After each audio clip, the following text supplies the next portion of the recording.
కోడలా పూలవ్వ కోడలా సమ్మవ్వ కోడలా పుషవ్వ కోడలా ఇలవ్వ ఓ కోడలా యాదవ్వ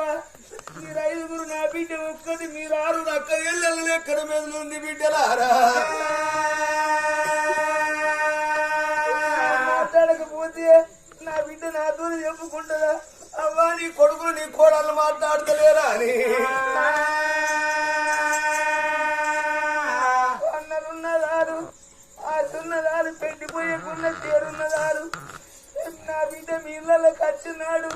ఎంత తీర పెట్టు నెలపోతే జాగిడి పెట్టుది పూర్తికేమి లేనాడు మీరు మందలించి మాట్లాడుతున్నారు